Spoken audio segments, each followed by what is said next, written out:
കൊടുങ്ങല്ലൂർ നഗരസഭയിലെ ബി.ജെ.പി. കൗൺസിലർമാരുടെ വാർഡുകളിൽ വാർഷിക പദ്ധതി വിഹിതം അനുവദിക്കുന്നതിൽ വിവേചനം കാണിക്കുന്നുവെന്നാരോപിച്ച് കൗൺസിൽ യോഗം ബഹിഷ്കരിച്ച് ബി.ജെ.പി. കൗൺസിലർമാർ നഗരത്തിൽ പിച്ചച്ചട്ടിയേന്തി പ്രതിഷേധ പ്രകടനം നടത്തി.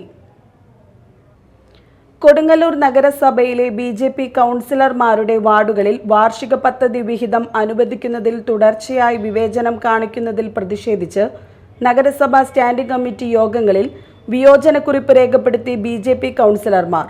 ബുധനാഴ്ച നടന്ന ധനകാര്യം, വികസനം, പൊതുമരാമത്ത് സ്റ്റാൻഡിംഗ് കമ്മിറ്റികളാണ് വിയോജനക്കുറിപ്പ് രേഖപ്പെടുത്തിയത്. CPM, CPI കൗൺസിലർമാരുടെ വാർഡുകളിലേക്ക് വലിയ തോതിൽ ഫണ്ട് അനുവദിക്കുകയും ബി.ജെ.പി. കൗൺസിലർമാരുടെ വാർഡുകളിലേക്ക് ഫണ്ട് അനുവദിക്കാതെ രാഷ്ട്രീയ വിരോധം തീർക്കുന്നതായും ബി.ജെ.പി. ആരോപിച്ചു.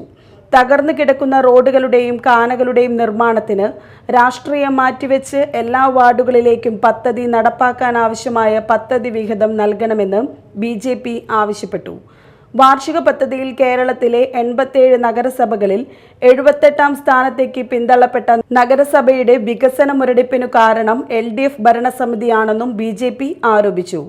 പാർലമെന്ററി പാർട്ടി നേതാവ് TS Sajeevan, Rashmi Babu, ON Jayadevan, KS Sunilkumar, KS Sivaram, Shalini Venkitesh, Parameswaran Kutty എന്നിവർ സംസാരിച്ചു.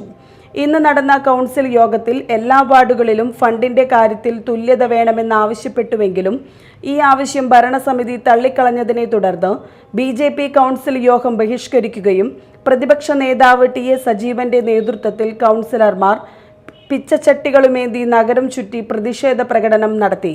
തുടർന്ന് വടക്കേ നടയിൽ നടന്ന യോഗത്തിൽ പ്രതിപക്ഷ നേതാവ് TS സജീവൻ അധ്യക്ഷത വഹിച്ചു. നേതാക്കന്മാരായ ജിതേഷ്, ജെമി, IS മനോജ്, ശിവറാം വിദ്യാസാഗർ, ON ജയദേവൻ, രശ്മി ബാബു, ശാലിനി വെങ്കിടേഷ്, പരമേശ്വരൻ കുട്ടി തുടങ്ങിയവർ സംസാരിച്ചു. Media time, Kodungallur.